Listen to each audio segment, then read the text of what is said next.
Very good morning to all of you. बच्चों, आज की क्लास में हम शुरू करने जा रहे हैं कैलेंडर को। ठीक है, कैलेंडर आपकी सभी प्रतियोगी परीक्षाओं में कैलेंडर के बारे में पूछा जाता है और आपको उसके आंसर देने पड़ते हैं। सबसे पहले मैं आपसे डिस्कस करती हूँ कि किस तरह के क्वेश्चन पूछे जाते हैं। जैसे आपसे पूछा जा सकता है कि आपके जो कोई भी आपको तारीख दी होगी और आपको सप्ताह दिया होगा, आपको दिन के बारे में उसको बताना है कि उस दिन कौन सा दिन रहा होगा। इस तरह के आपके क्वेश्चन पूछे जाते हैं।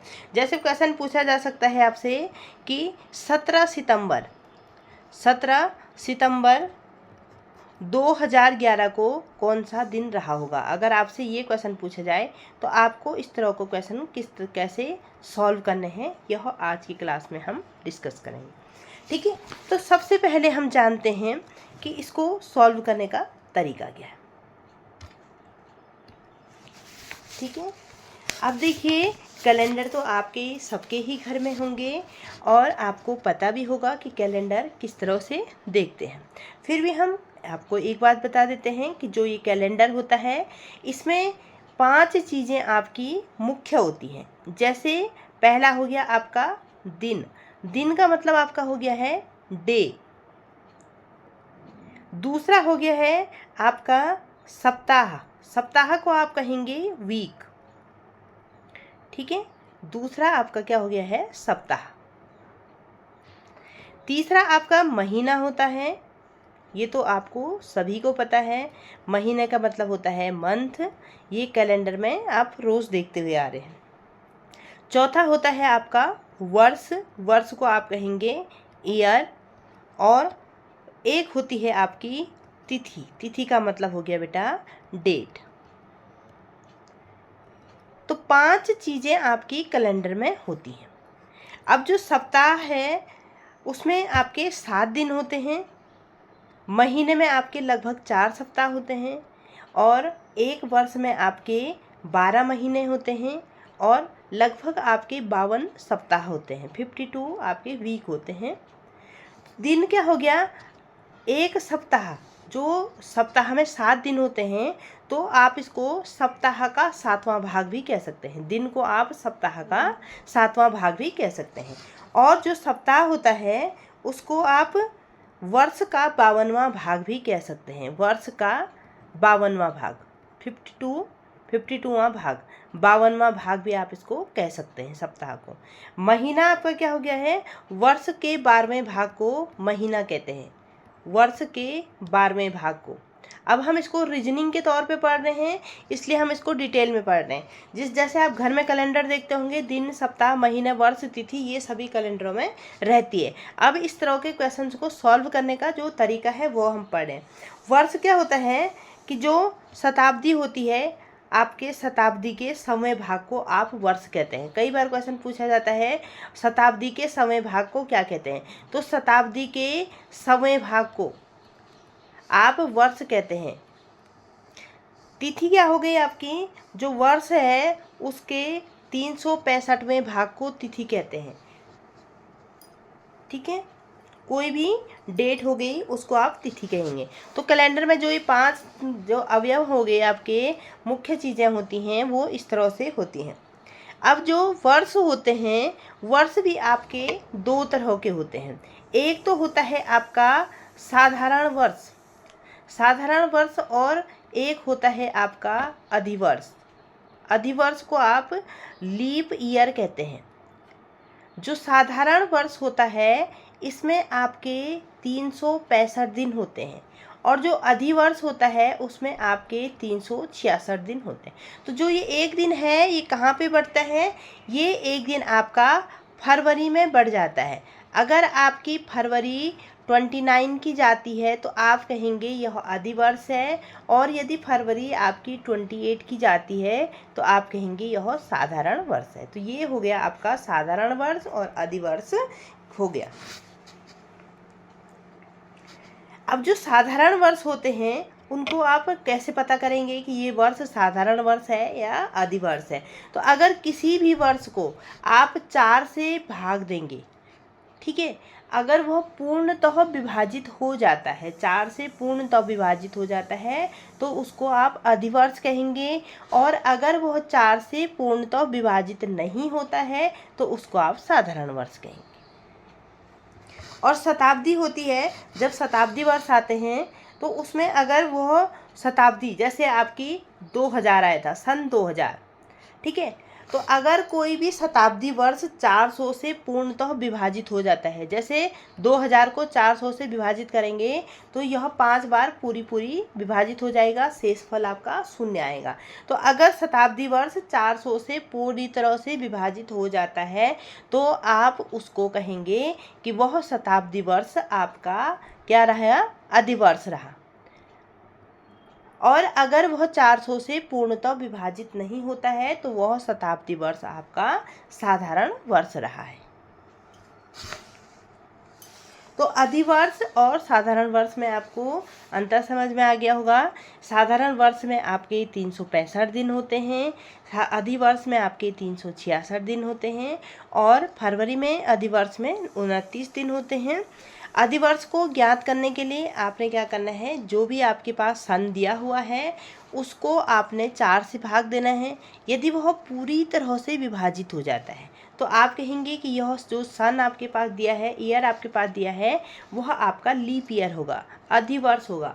और पूरा विभाजित नहीं होता है तो वह आपका साधारण वर्ष या माना जाएगा, ठीक है। और जो शताब्दी है, शताब्दी को अगर 400 से भाग देंगे और पूरी तरह से विभाजित होगा तो वह शताब्दी वर्ष आपका अधिवर्ष माना जाएगा।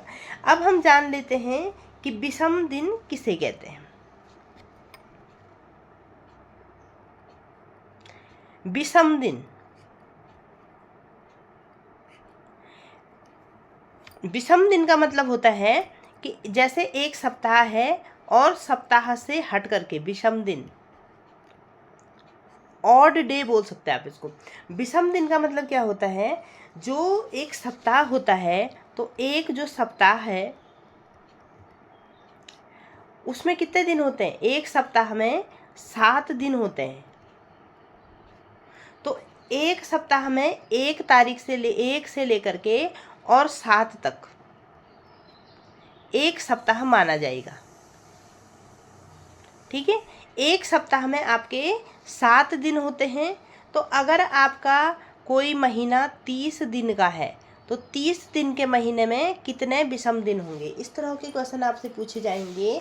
30 दिन के महीने में कितने विषम दिन होंगे, तो उसके लिए आपने क्या करना है कि एक सप्ताह में जो 7 दिन हैं, 7 से आपने 30 को भाग दे देना है और 7 चौक 28 होता है। यहाँ पे आपके 2 विषम दिन निकल करके आए, ठीक है। तो जो ये है कि एक सप्ताह में 7 दिन है तो 30 दिन के जो एक महीना है उसमें कितने विषम दिन निकल के आएंगे, तो 30 दिन के महीने में 2 विषम दिन निकल के आएंगे। इस पे हम एक क्वेश्चन भी कर लेंगे। क्वेश्चन लिखेंगे आप,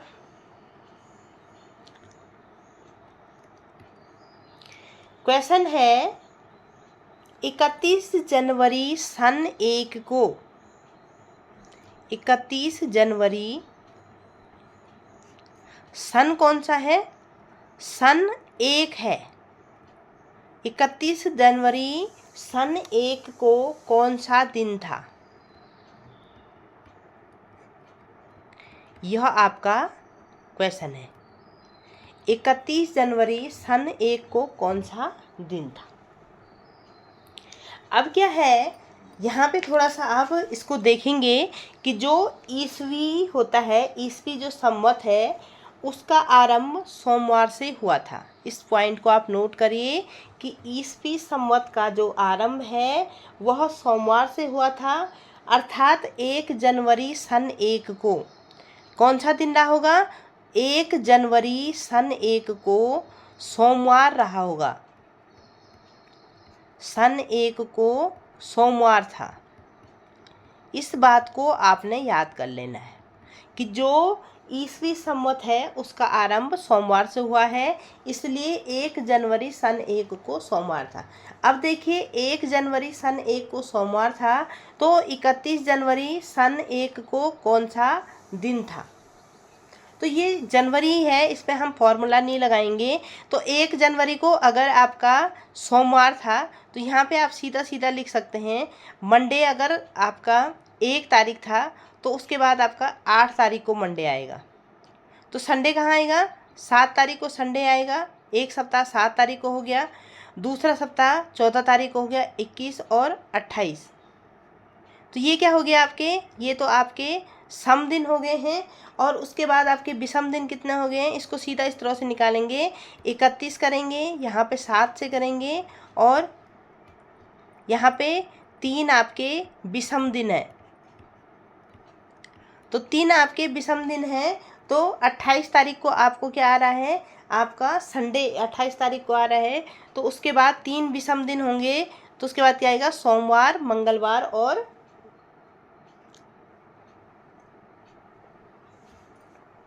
बुधवार। तो 31 जनवरी सन 1 को आपका बुधवार होगा। इस क्वेश्चन को एक बार और देख लीजिए। 31 जनवरी सन 1 को कौन सा दिन था? तो जो ईसवी संवत है उसका आरंभ सोमवार से हुआ था, इसलिए 1 जनवरी सन 1 को सोमवार था। तो जो ईसवी संवत है उससे संवत चलने पर जो 7 दिनों का चक्र होता है वह आपका कहाँ पूरा हो जा रहा है? वह आपका संडे को पूरा हो जा रहा है, रविवार को पूरा हो जा रहा है। तो 7 दिनों के चक्र में प्रथम दिन कौन सा है? सोमवार है। और अंतिम दिन कौन सा है? रविवार है। तो यहाँ आपके 7 दिन के 4 चक्र पूरे हो जा रहे हैं। उसके बाद 3 आपके विषम दिन रह जाते हैं। तो 31 जनवरी सन 1 को आपको बुधवार था।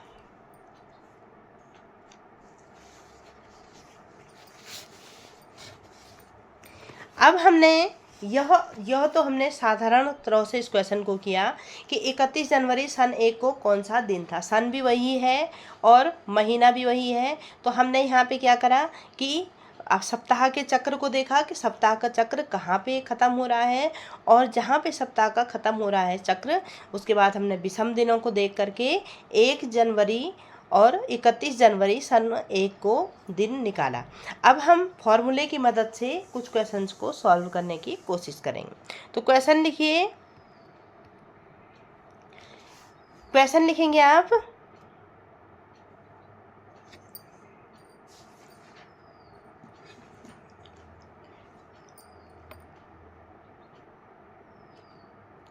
पंद्रह अगस्त 2011 को कौन सा दिन था? क्वेश्चन है यहाँ पर 15 अगस्त 2011 को कौन सा दिन था?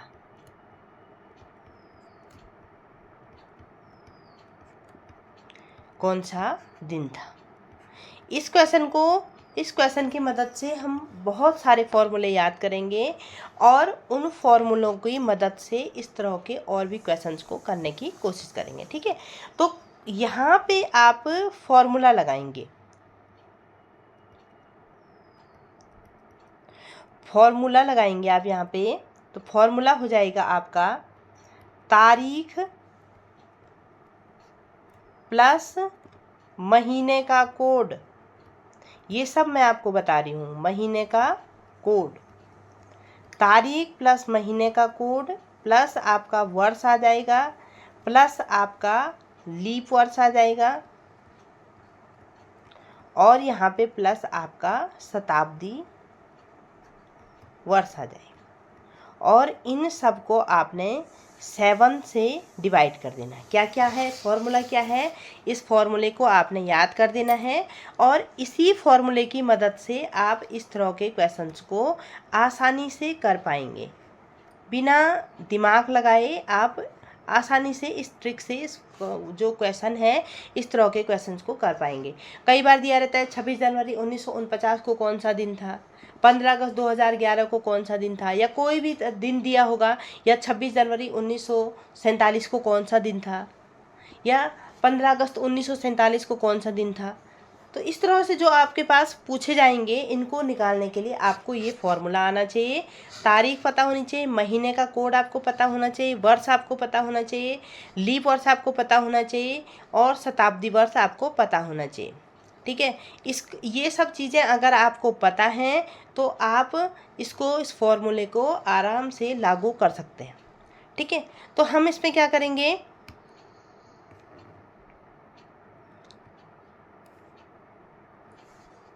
हमने क्या करा, यहाँ पर ये देखिए फॉर्मूला लगाया, तारीख, महीने का कोड, वर्ष, लीप वर्ष, शताब्दी वर्ष।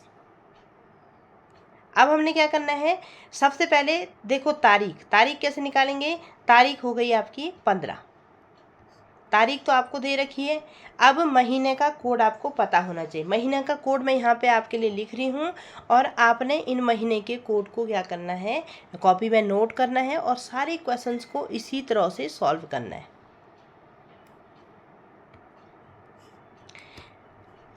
लिखिए महीने का कोड,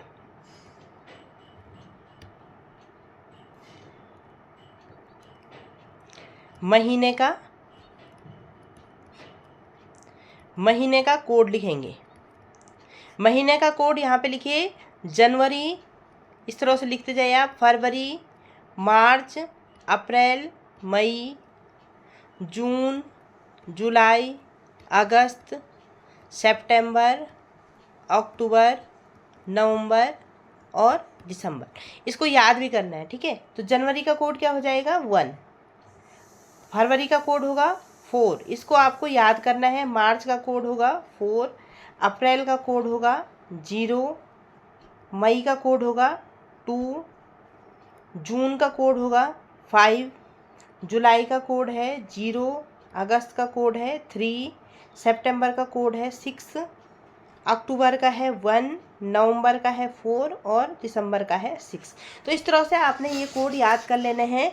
जनवरी, फरवरी, मार्च, अप्रैल, मई, जून, जुलाई, अगस्त, सितंबर, अक्टूबर, नवंबर, दिसंबर। ये कोड आपको अपनी कॉपी में नोट करिए इनको और इन कोड को आपको याद कर देना है। याद करने के बाद जब भी इस तरह के क्वेश्चंस आएंगे तो आप इस कोड की मदद से उनको सॉल्व कर पाएंगे। ये आपके लिए एक शॉर्ट ट्रिक है। तो इन कोड को आप नोट करिए अपनी कॉपी में। तो इसको याद किस तरह से कर सकते हैं, 144, 02, 503 और 6146, इस तरह से आप इसको याद करिए या किसी भी तरह से करिए। 144, 0, 250, 36, 146, जैसे भी आपको अच्छा लगे आप इनको याद करिए। तो ये है महीने का कोड।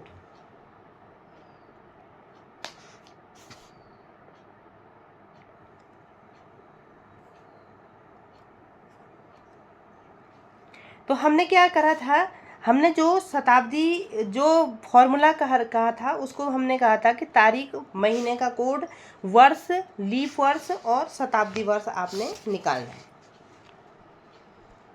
अब जो शताब्दी के कोड होंगे उसको किस तरह से आप निकालेंगे। ये तो आपके पास महीने के कोड हो गए। अब आप लिखिए शताब्दी के कोड। शताब्दी कोड कैसे निकालेंगे, जब आप शताब्दी वर्ष को 400 से भाग देंगे,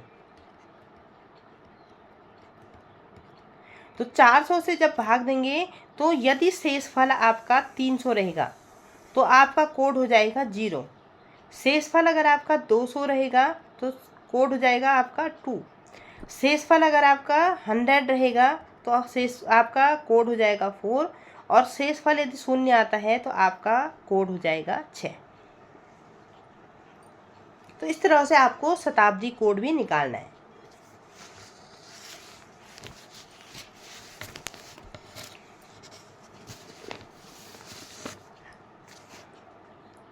अब फिर से आ जाइए क्वेश्चन पे। क्वेश्चन है आपका 15 अगस्त 2011 को कौन सा दिन था।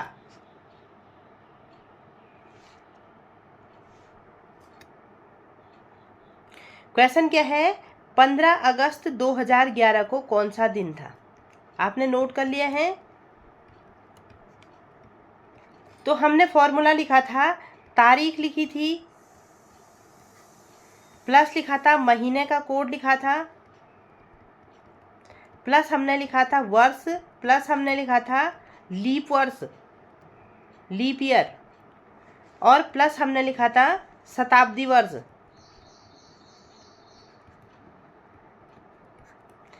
अभी मैंने बताया था तारीख प्लस महीने का कोड प्लस वर्ष प्लस लीप ईयर प्लस आपका शताब्दी वर्ष।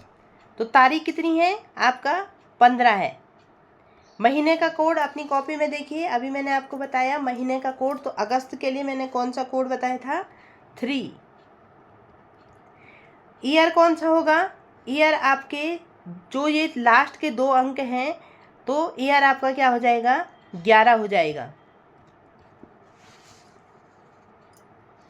लीप ईयर कौन सा हो जाएगा, लीप ईयर जो आपके जो 11 है, यहाँ पे देखिए लीप ईयर कैसे निकालेंगे, जो 11 है आपका उसको आप 4 से भाग दे देंगे, तो जितना भी भागफल आएगा उतना आपका लीप ईयर माना जाएगा। तो यहाँ पे भागफल कितना आ रहा है आपका 2, 4 दूनी 8, तो यहाँ पे लीप ईयर आपके 2 हो जाएंगे। और आपके शताब्दी वर्ष, शताब्दी वर्ष कैसे मानेंगे आप, शताब्दी वर्ष किसे मानेंगे 2011 है ना यहाँ पे, तो शताब्दी वर्ष आपका क्या हो जाएगा, यहाँ पे देखिए शताब्दी वर्ष आपका 2000 हो जाएगा। अब जो ये शताब्दी वर्ष है उसके लिए मैंने अभी कोड बताए थे आपको, तो शताब्दी वर्ष का कोड कैसे निकालेंगे, अब इसको 400 से भाग दे देंगे तो ये पूरी बार कट जाएगा और शेषफल आपका 0 आएगा। तो जब शेषफल आपका 0 आता है तो कोड कितना हो जाएगा आपका 6 हो जाएगा, और इसको आप 7 से डिवाइड कर देंगे, और 7 से डिवाइड करने के बाद ये कितना आ जाएगा आपका, ये टोटल आपका 37 आ जाएगा, और 37/7 तो ये हो जाएगा, यहाँ पे आपका 2 आपका शेष रह जाएगा। तो जब 2 शेष रहेगा तो तब कैसे करेंगे, अगर 1 शेष रहेगा तो उसको रविवार मानेंगे, अगर 2 शेष रहेगा तो उसको कितना मानेंगे सोमवार मानेंगे। तो 15 अगस्त 2011 को सोमवार था। ठीक है, अभी समझ में नहीं आया, एक बार और समझ लीजिए। हमने क्या क्या निकालना है, तारीख निकालनी है, तारीख हमारे पास दे रखी है। महीने का कोड है, महीने का कोड मैंने अभी आपको बताया था कि महीने का कोड आपने नोट कर लिया होगा। जनवरी के लिए 1 आता है, फरवरी के लिए 4, मार्च के लिए 4, अप्रैल के लिए 0, मई के लिए 2, जून के लिए 5, जुलाई के लिए 0, अगस्त के लिए 3 है, सितंबर के लिए 6 है, अक्टूबर के लिए 1 है, नवंबर के लिए 4 है, और दिसंबर के लिए आपका 6 है।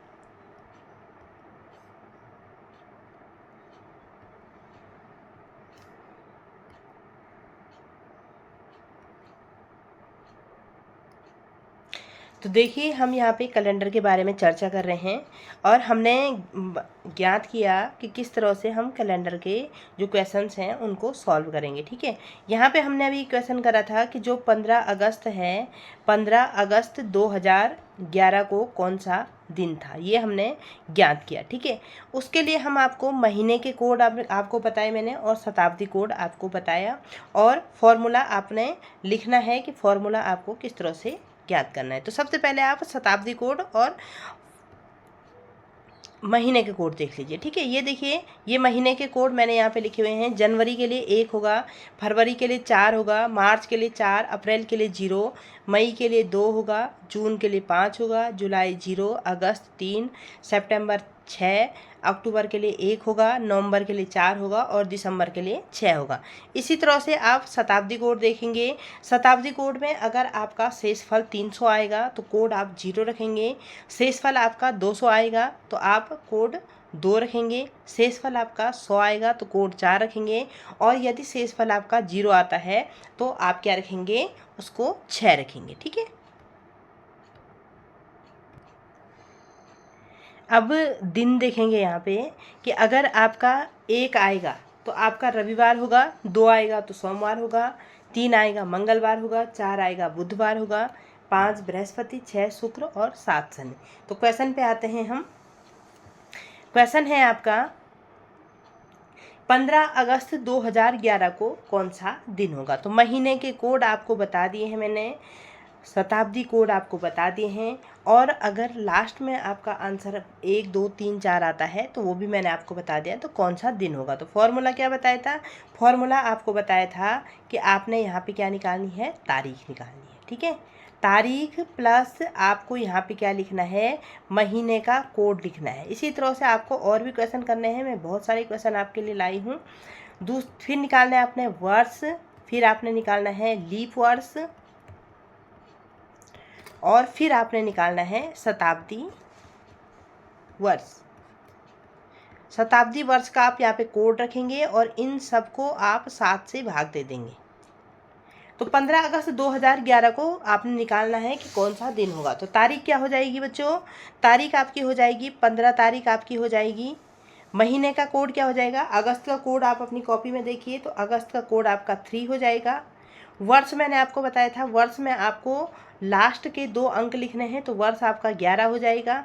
लीप वर्ष कैसे निकालेंगे? जो आपका वर्ष होगा, जैसे यहाँ पे वर्ष 11 है, इसको आपने 4 से भाग दे देना है। तो पूरी बार 4 दूनी 8, 2 बार पूरी बार जा रहा है, तो भागफल कितना आया आपका? 2। तो वो आपके लीप वर्ष में आ जाएंगे। और आपको शताब्दी वर्ष किस प्रकार से निकालने हैं? शताब्दी वर्ष निकालने के लिए आपको यहाँ पे शताब्दी कितनी हो जाएगी? यहाँ पे 2000 है, और शताब्दी वर्ष निकालने के लिए आपने इसको 400 से भाग दे देना है। 400 से भाग देंगे तो ये पूरी बार कट जाएगा और शेषफल आपका 0 आ जाएगा। तो जब आपका शेषफल 0 आता है तो आप कोड वहाँ पे 6 रख देते हैं, और लास्ट में आपको यहाँ पे 7 से भाग दे देना है। तो इसका आपका 37/7 आ जाएगा। 7 पंजा 35। तो यहाँ पे शेष फल कितना रहा? शेष कितना रहा आपका? यहाँ पे 2 रहा। तो जब शेष 2 रहता है तो तब आपका क्या आता है? यहाँ पे देखिए, जब आपका शेष 2 होगा तो आपका आंसर क्या आएगा? सोमवार। तो 15 अगस्त 2011 को आपका सोमवार था। इस तरह से आपने ये क्वेश्चन सॉल्व किया। और भी क्वेश्चंस आपके लिए लाई हूँ, इन क्वेश्चंस को आपने खुद से सॉल्व करने हैं और मुझे कमेंट्स में लिख के बताना है कि आपको ये क्वेश्चन समझ में आया या नहीं आया। महीने के कोड ये देखिए, शताब्दी कोड मैंने यहाँ पे लिखे हुए हैं। अगर आपका शेषफल 300 आता है तो यह 0 हो जाएगा, 200 आता है तो 2 हो जाएगा, 100 आता है तो 4 हो जाएगा, और 0 आता है तो 6 हो जाएगा, ठीक है। ये आपके शताब्दी कोड हो गए हैं, और ये आपके महीने के कोड हो गए हैं। जनवरी का 1 है, फरवरी का 4 है, मार्च 4, अप्रैल 0, मई 2, जून 5, जुलाई 0, अगस्त 3, सितंबर 6, अक्टूबर 1, नवंबर 4 और दिसंबर 6। इसी तरह के काफ़ी सारे क्वेश्चंस हैं। 2-4 क्वेश्चंस मैंने बोर्ड पे लिखे हुए हैं। आप इन क्वेश्चंस को नोट करिए और इन क्वेश्चंस को सॉल्व करके मुझे बताइए कि आपको ये क्वेश्चंस आए या नहीं आए। मैं यहाँ पे पढ़ के बता रही हूँ। अगर आपको नहीं आएंगे तो कल की क्लास में मैं इनको सॉल्व करके बताऊँगी। यदि 1 जनवरी 2012 को रविवार हो तो 31 दिसंबर 2012 को कौन सा दिन होगा? आपने ये निकाल के बताना है कि कौन सा दिन होगा। इस तरह के क्वेश्चंस कैलेंडर में पूछे जाएंगे। फिर देखिए दूसरा क्वेश्चन देखिए, 26 जनवरी 1947 को कौन सा दिन था? इसमें भी आप फॉर्मूला लगाइए और इस क्वेश्चन को करिए। इसमें कौन सा फॉर्मूला लगेगा? एक बार इस क्वेश्चन को देखिए। फॉर्मूला इसमें लगेगा, यही वाला फॉर्मूला लगेगा। आपने कौन सा लगाना है यहाँ पे फॉर्मूला?